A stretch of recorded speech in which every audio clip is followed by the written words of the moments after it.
Essentially, when we feel safe and secure, and this can be induced by any of those physical habits like meditating or praying or being held by someone, but it can also be induced by cultivating a sense of spiritual connection to something greater than ourselves. That action helps to silence our survival network pathways in our brain better than almost anything else.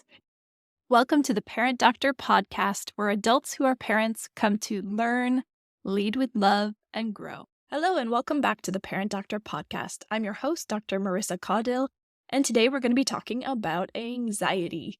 This is definitely the number one most common reason parents have brought their children to see me, a child psychiatrist, over the last 17 years, and that is because anxiety disorders are the most common mental illnesses. In fact, 1 in 3 kids before their 18th birthday will have had anxiety symptoms that would meet criteria for an anxiety disorder. This is based on the criteria outlined in the Diagnostic and Statistical Manual. The DSM-4 is the Bible kind of that we use in psychiatry to say what is a mental illness, what is not a mental illness, what are the symptoms that one has to have, and for how long for something to be considered a mental illness. So that's the bad news. Anxiety disorders are very, very common. The good news, though, is that we definitely have treatments that work, and we have more and more evidence that as parents, we can help our kids who have anxiety disorders. And once kids learn the skills that help them cope with anxiety, those skills can't be lost. It's like riding a bike. Once you know how to do it, you can't forget. And I want to start off today by talking about the different types of anxiety disorders. These include generalized anxiety disorder. Generalized anxiety is over worry, right? This is the most common anxiety disorder. We all know what it's like to worry, so it can be hard to understand what that would feel like in the level of generalized anxiety disorder that some people suffer from. But basically, if you have generalized anxiety disorder, your brain is always thinking about what could happen to the point that you might feel constantly distressed, paralyzed, or miss out on things that you would otherwise enjoy. Social anxiety disorder is a different anxiety disorder that impairs people in social situations or in situations where they perceive that they are the center of attention. This can lead kids to be unable to go to school or unable to raise their hand and speak up in class. In its extreme form, it can be selective mutism, which is most common in young kids. Finally, there is panic disorder. Another anxiety disorder is panic disorder, which is essentially frequent panic attacks. Now, if you've ever had a panic attack, you know how uncomfortable they are. Most humans will have at least one panic attack in their lifetime. That's because our bodies conserve the ability to release huge amounts of adrenaline, and that's what makes us feel like we're having a panic attack. It makes your heart beat faster, it makes your blood pressure rise, it makes your pupils dilate, it makes you sweaty, makes your hands tingly, your ears ring. All these things happen. But when it's happening frequently and out of the blue, you can imagine how distressing it is and how disruptive it is. The good news is that therapy for panic disorder works very, very well. There's also separation anxiety disorder. We all know that kids go through a natural phase of increased separation anxiety around 18 months of age to 2 years. If you had a child who was in preschool, you remember those times when they were like clinging to your legs and didn't want to leave. But for most kids, that tends to normalize and resolve. But for some kids, it doesn't. And I've actually had young adult patients who told me like they've never slept alone in a bed in their entire life. I don't even know how they managed this, but some people really have significant separation anxiety, and they have to be around safe people. For parents that I've seen bringing their kids in, most often kids with separation anxiety are struggling to sleep in their own bed, and the parents are exhausted, and they're really seeking support to be able to get some sleep themselves.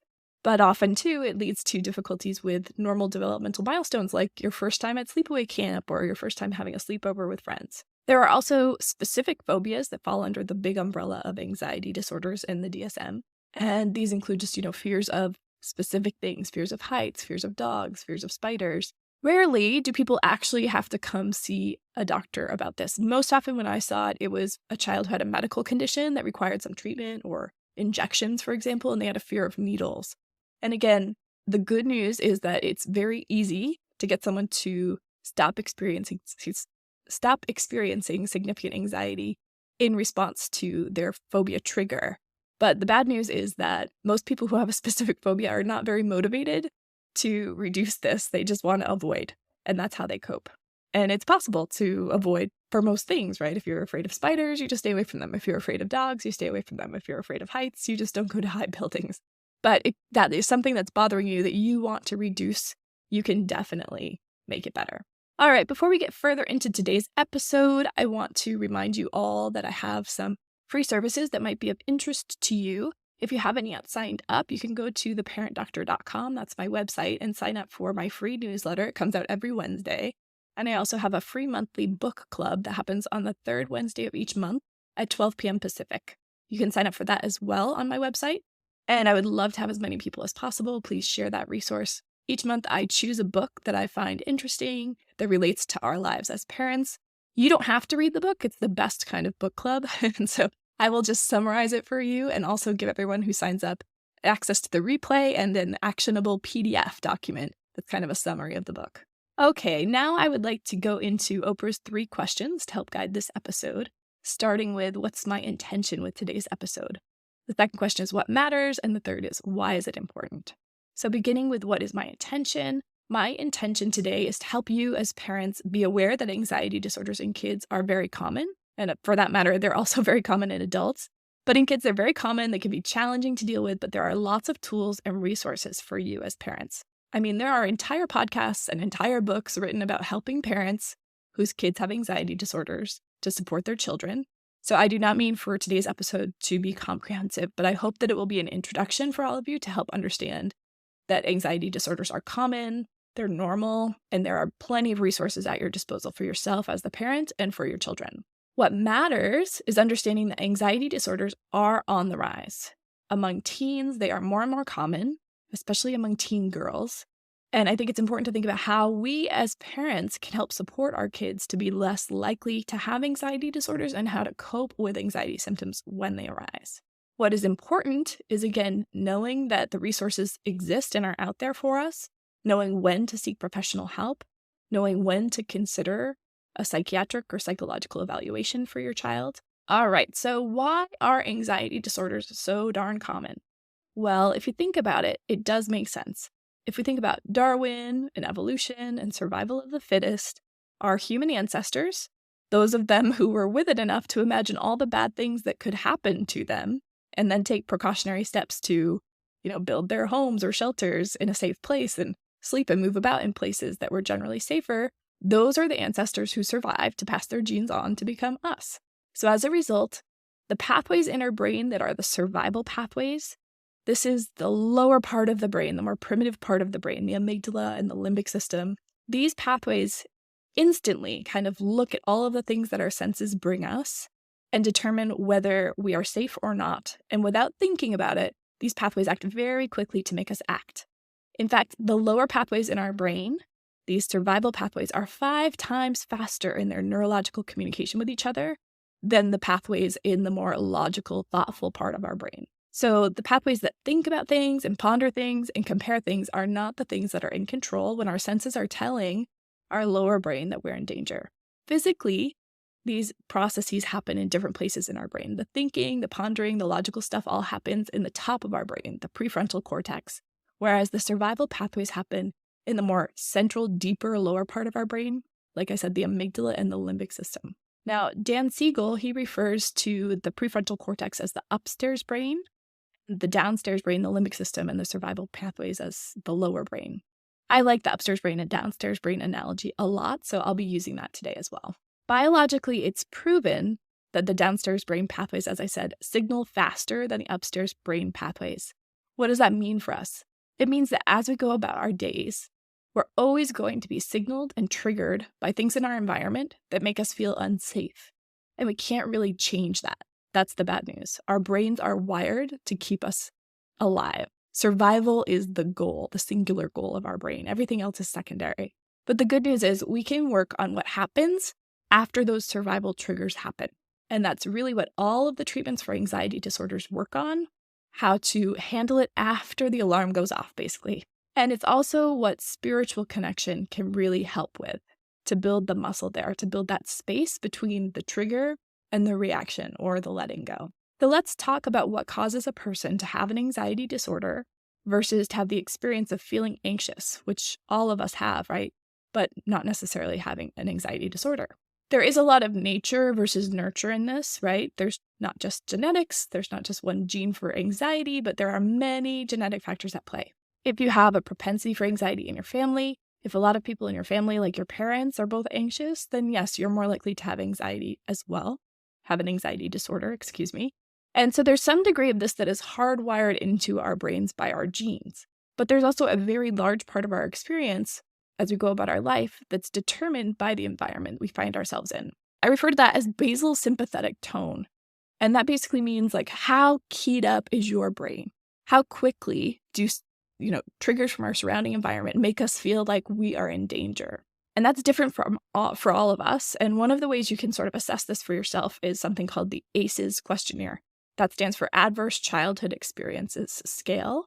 And I'm going to give you a link in the show notes today so that you can do that. It's just a series of a few questions. You answer yes or no as to whether those things ever happened to you in your young life. And basically, for most people, we score between a 1 and a 4. People who score a 4 and above are more likely to have depression, substance abuse issues, anxiety disorders. And that's because in their early life, think about it, we humans were extremely vulnerable. When we're born as infants, we can't even feed ourselves. You can't walk. Most other animals are born much more able physically than we humans are to care for themselves and protect themselves. So the environment that we find ourselves in our first year of life and the degree to which our caregivers can successfully care for us and keep us safe, that really hardwires our brain and determines this basal sympathetic tone to a large degree about whether we feel we can trust the world or not. This is actually the work of Erik Erikson, whose first stage of psychological development is exactly that, trust versus mistrust. Now, if you take the ACEs quiz and you find that you have a high score, does that mean that you're doomed? That you're always going to be anxious? That your brain is always going to be on high alert? No. I want you to understand we always have the ability to change our experience of the world through practice, through intention, through spiritual connection. And we can sort of rewire how rapidly, by default, our lower brain, our downstairs brain, our survival networks activate. And even when they do, we can definitely rewire how we respond to that. Clinically, this is done most commonly through cognitive behavioral therapy, also known as CBT. This involves recognizing how your thoughts might be distorting reality. There are many common ways. And then how those distortions send an unnecessary signal to your survival pathways that reinforce the initial reflexive response triggered by the things that we sense from our environment. There's also something called exposure therapy, which is part of cognitive behavioral therapy for disorders like specific phobias, PTSD, OCD, social anxiety. And this basically is the idea that if something feels impossible because your anxiety is telling you, oh no, I can't do that, it would be too hard. If you, with a coach who's your therapist, gradually start doing that thing that feels impossible, you will be able to reduce the signal that your brain is telling you that that's not possible because you'll have evidence that you've done it before. As you do this over and over, it very quickly reduces the extent to which those triggers will elicit a panic response. Think about watching a scary movie. You know how the bad guy always comes back to life one more time to reach out and grab the protagonist and it makes you jump out of your skin. At least for me, I always jump out of my skin. But if I were to watch that scene in the scary movie, even 2 or 3 times in a row, with each repetition, my physical response would decrease dramatically. And that's how exposure response therapy works. I want to give you a couple more awesome resources. One is called the Space Center. This is within the Yale Children's Center. It's run by Dr. Eli Leibowitz. And this SPACE stands for Supportive Parenting for Anxious Childhood Emotions.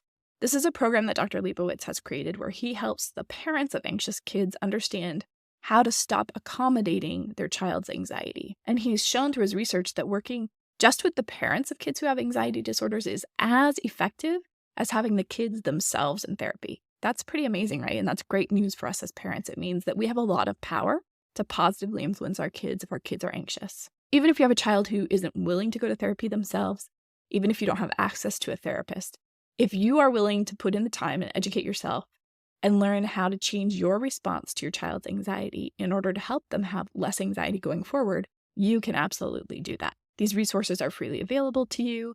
And if you're lucky enough to live near New Haven, you could even work with them at the center. But if you're not near New Haven, or if that's not a possibility, there are plenty of people around who are doing this work. One great resource is psychologytoday.com. It's a great place where you can find therapists. And another person who basically sends the same message, which is that we have to stop accommodating our kids' anxiety, and that is Lynn Lyons, Lyons. She's a therapist, a social worker. She's done educational stuff for years for parents of kids with anxiety, and she has a podcast that I love. It has the best title ever for a podcast. The title is, get this, Flusterclux. Flusterclux. It's not just the best name ever. Anyway, so that is a podcast all about anxiety, helping kids manage anxiety, helping adults manage anxiety. And she has also written 2 books that I recommend all the time to parents whose kids are anxious. One, the older one, is called Anxious Kids, Anxious Parents, and the newer one is called The Anxiety Audit. She also has amazing resources on YouTube. She's given TED Talks, so go search for Lynn Lyons if you want more info from her. There are many hypotheses about why the rates for anxiety are increasing among kids and teens.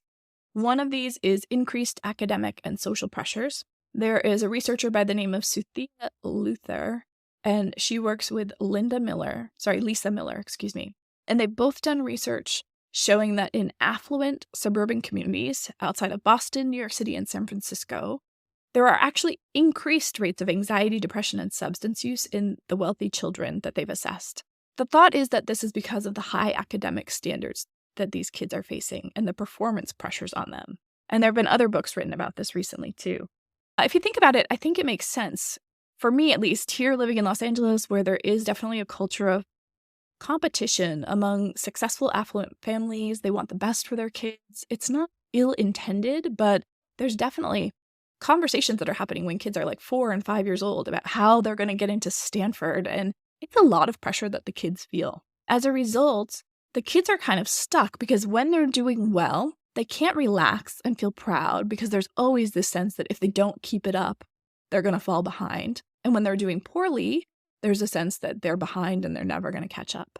This results in kids just always feeling anxious and really overwhelmed. Sadly, in its most extreme state, it can lead kids to feel suicidal. And we've had, at one of the prominent high schools here in LA, a few suicides in recent years, and there's nothing more heartbreaking than this. This is why I created the Parent Doctor. This is my passion because we have to do something. There's no reason any child should end their life because of a feeling that they can't succeed or that they can't achieve. That's ridiculous, right? We have to understand that our kids are under immense pressure. Now, some of you may be listening to this and kind of rolling your eyes. If you are in a lower socioeconomic area, if your kids are dealing with real life-threatening situations, you may be thinking, oh, geez, the poor rich kids, like poor them. And it might be hard to have sympathy. I can understand that. But there actually is growing data that the social pressures can be worse for a child's mental health than physical threats that might arise from being in a more dangerous environment. Of course, you can argue that multiple ways, right? Both are bad, obviously. But if you can have, and many lower socioeconomic areas do have, more spiritual connection, more community connection, that's very protective for mental health. Whereas in these affluent areas where the kids are really all going, and viewing everyone as a competitor, it can be much more isolating. And they've shown that the rates of spiritual connection in these kids are about 4 times lower than that in other more urban areas. So about 15% of these affluent kids who have the higher risk of depression and anxiety report that they have a strong sense of being connected to a higher power. That's about 4-fold lower than the average child in a more urban environment. So it's a significant difference. And we have to think about the importance of spiritual connection on our kids' mental health, too. There's a new book out called The Anxious Generation. You've probably heard of it. The author is Jonathan Haidt, Haidt. I love his writing. And this book has gotten a lot of attention. It's all about the rise and influence of social media and smartphones and technology on kids' mental health. And realizing that the spike in anxiety and depression in young people really started in 2007 to 2010 when the iPhones were introduced and social media on iPhones and smartphones came out. Essentially, when kids enter puberty, their brains start this process, the neurological process, dramatic neurological process that you can see when you look at the cells. It's called pruning. Basically, if you've ever seen a picture of a neuron, right, it has these dendrites that go out and extend and connect to the surrounding cells. And in adolescence, those really prune back, just like a tree that gets pruned. And the neurons only maintain those connections that they're using. So if you think about how constant exposure to a cell phone is going to impact a developing brain as this pruning process is going on, it's really, really important that we delay giving our kids smartphones as long as possible, that we do not let our kids have access to social media, that we make sure that our kids are having plenty of in real life interactions with people who are caring and supportive and can help them understand their emotional states better. I think when I am just out in public these days and I see young kids, it's not at all uncommon to see a group of kids and they're together, but all of them have their heads on their devices. Their focus is on their phone and not on each other. This is more and more common, and I think it's something that we didn't face as kids and that we have to somehow help our kids walk this line in a way that feels loving and recognizes that they want the phone and they want the social connection and all of that, but helping them see that at this phase of their life especially, real life connections are so much more important than the ones that happen on a digital device. So it's not necessarily true that social media and phones are all bad. It's just that there's a big opportunity cost, especially during adolescence when the brains are going through this pruning process. They really need to spend significant time with other people, and if most of that time instead is being spent on a device, they're missing that feedback that would keep social pathways open.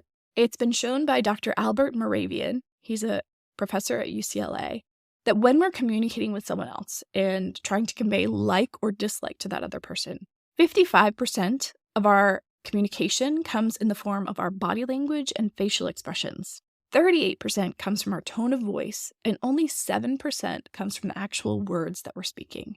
I'm going to say that again because I think it's so interesting and important. 55% of understanding whether a person communicating with us likes us or likes something or doesn't comes from their body language and their facial expressions. 38% of the information comes from their tone of voice, and only 7% comes from the actual words they're saying. So now think about how our kids today are speaking and communicating with each other largely via text messages, or via likes and dislikes on social media messaging, or via comments in messenger apps and things like this. A lot of those communications are missing those big percentages, right? The 55% of body language and facial expression, the 38% of tone of voice. I think FaceTime is great. When people can see each other on video, you lose less of that, so that's wonderful. But as a result, what I see is that kids are often filling in the gaps of what they're missing from the missing tone of voice and body language in negative ways, meaning there's a bias towards anxious interpretation and assuming a negative intention in what a person is saying. And as a result, I think that's contributing to why we're seeing a lot more anxiety. In addition, genetic factors and family dynamics play a big role. As I said before, unwittingly and unintentionally, many parents whose children are very anxious accommodate that anxiety. They don't want their kids to suffer. So they do things, Lynn Lyons calls this doing the disorder. They do things to reduce their kids' anxiety that ultimately lead that anxiety to be perpetuated, to get worse over time, or to last longer than it needs to. And we can learn how to stop doing this. That's what that SPACE program that Eli Leibovitz put together really does well. It's what Lynn Lyons' books really do well. If you fear that you might be in that situation, if you have a child who's anxious and you don't want them to suffer, and so you're engaging in regular text exchanges while they're at school, or you're letting them get to school late, or you're letting them sleep in your bed and they're 13 years old, whatever it is, you might be accommodating your child's anxiety. And that's understandable. It's not, I don't want you to feel bad about it, but you're also not helping them. It feels like you are in the moment because you're temporarily reducing their anxiety by not making them experience something that feels uncomfortable. But by avoiding the trigger for the anxiety, you're making the brain feel like you saved them, that because they slept in the bed with you, that's why they're doing well, or because they stayed home from school, that's why things went okay, or because you responded to their text, that's why they're okay. They need the experience through your lack of accommodation to learn that they will be okay even without that help. Finally, and I think most importantly, spiritual connection. And I'm not talking about necessarily faith in God or a religious belief system, but spiritual connection in terms of a sense that there's something greater than you, that you are not just this body, that there's some kind of higher power or higher purpose at work in life. That belief alone is extremely protective for depression, anxiety, and substance abuse. This is the work of Dr. Lisa Miller and Suthia Luthar, who I talked about earlier. It's also been shown in MRI studies. If someone says, yes, I have a strong connection to a higher power, you can see it in their brain. There's a doctor named Brad Peterson at Columbia University who's done research where he asks people to describe a situation or experience that helped them feel connected to a higher power. They record that description and then play it back to people when they're in an MRI scanner. And they see that the parts of the brain that light up and get activated are the same parts of the brain that light up when a child is comforted by their parent, the same parts of the brain that light up when a nun is praying, the same parts of the brain that light up when a Buddhist monk is meditating. Essentially, when we feel safe, and this can be induced by any of those physical habits like meditating or praying or being held by someone, but it can also be induced by cultivating a sense of spiritual connection to something greater than ourselves. That action helps to silence our survival network pathways in our brain better than almost anything else. It's super powerful. And the good news is that it's not something you're born with or that you lack. Not like, do you believe or don't you believe? We can all cultivate this. You may think that people are either born spiritual or not, that it's something you either have or you don't have, but that's not true. They've done twin studies, and that's kind of the gold standard for determining whether something is nature versus nurture, right? Because twins are identical genetically. And what they have found is that 21% of spirituality can be attributed to genetics, but 79% depends on your environment. And that is great news. It means any of us can cultivate a spiritual connection. Even if you don't think that you want to be a spiritual person, I encourage you to have an open mind about it, because if it means that you're going to feel better, be able to cope with hardship and things that trigger your anxiety better, your life is going to be better. So does it really matter if it's true or if it's right? This has also been shown, and it's one of the main principles of Alcoholics Anonymous, AA, surrendering to the idea of a higher power, something greater than you. That's one of the steps in AA. It's part of the book, right? And that's part of why it's such a successful program. When we accept that there's so much we can't control and that is okay, that we're safe anyway, when we can surrender to life as it is and not for something that we wish it to be and accept it as okay for us, that's incredibly, incredibly powerful at silencing the survival pathways that trigger anxiety disorders. And that makes everything that we go through so much easier to handle when it comes to the hardship we might be facing. Now, you may be thinking, okay, that sounds good, but that's pretty abstract. I don't think my kid can get that. And I don't think they're going to understand that concept. I want you to know I was trained to believe that as well. I was trained to believe that kids don't develop the ability to have abstract thought until their adolescence, and that it really solidifies as their brains mature in their mid-20s.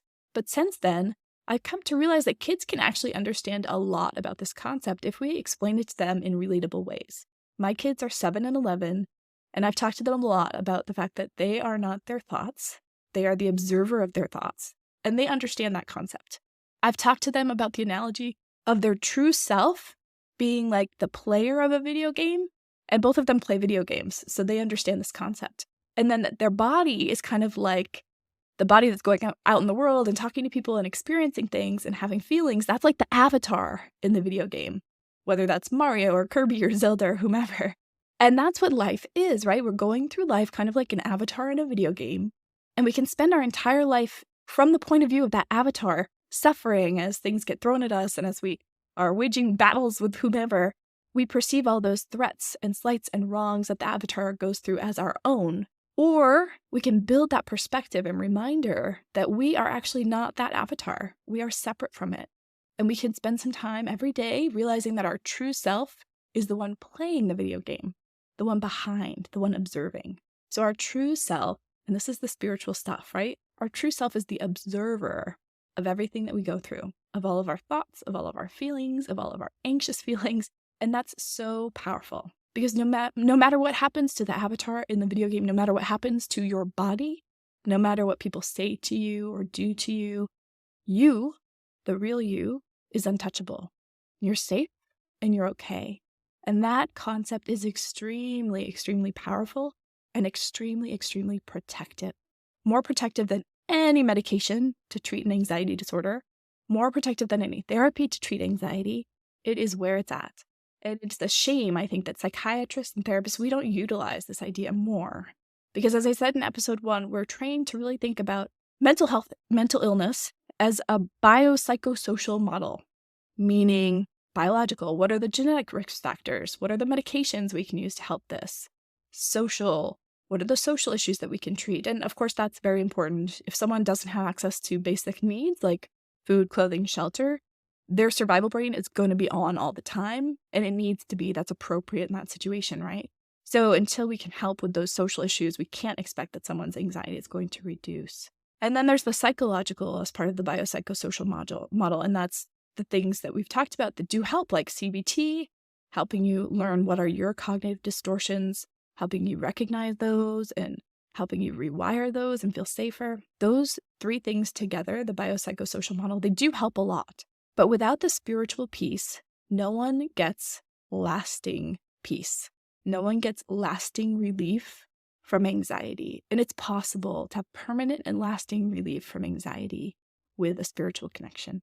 If you don't believe this, if you think only some people could achieve that, if you've gone through some kind of hardship and you feel like I'm not being compassionate to that or understanding your point of view, I want you to read Viktor Frankl's book, Man's Search for Meaning, if you haven't before. That's a great example of what I'm talking about. If you don't know him, Viktor Frankl was a survivor of Nazi concentration camps in World War II. He lost his wife, his parents, his sibling, and yet he went on to write this beautiful book in which he talks about the fact that no matter what we go through in life, we're separate from it. No one can rob us of our dignity and our self-worth and our energy, and that we have a sense of self that is indestructible.